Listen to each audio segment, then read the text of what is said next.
પોરબંદરના જીઆઈડીસી વિસ્તારમાં આશાપુરા 4 રસ્તા પાસે મહાનગરપાલિકા દ્વારા નવા શૌચાલયનું નિર્માણ કરાયું છે, પરંતુ આ નવા બનાવાયેલ શૌચાલયમાં તાળા હોવાથી સ્થાનિકોને મુશ્કેલી પડી રહી છે। આથી વહેલી તકે તાળા ખોલવા માંગ ઉઠી છે।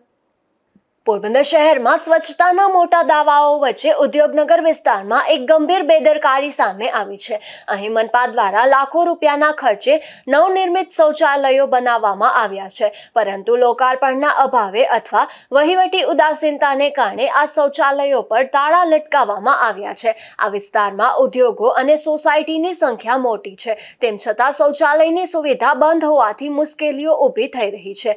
આસપાસ કામ કરતા શ્રમિકો અને લારી ધારકોને અને દુકાનદારોને કુદરતી હાજત ઉપરાંત બાથરૂમ જવા માટે ભારે મુશ્કેલીનો સામનો કરવો પડી રહ્યો છે।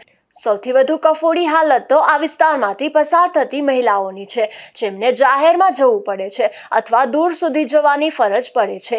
એક તરફ તંત્ર દ્વારા શહેરને સ્માર્ટ બનાવવાની વાતો થાય છે, ત્યારે બીજી તરફ પાયાની જરૂરિયાત ગણાતા શૌચાલયો બંધ હોવાથી ગંદકી ફેલાવાનો ભય છે। સ્થાનિક રહીશોનો આક્ષેપ છે કે જો શૌચાલયો તૈયાર થઈ ગયા છે તો તેને જનતા માટે ખુલ્લા કેમ મૂકવામાં આવતા નથી। લોકોએ માંગ કરી છે કે તંત્ર જાગે અને વહેલી તકે આ શૌચાલયોના તાળા ખોલીને તેની સફાઈ માટે વ્યવસ્થા ગોઠવવામાં આવે।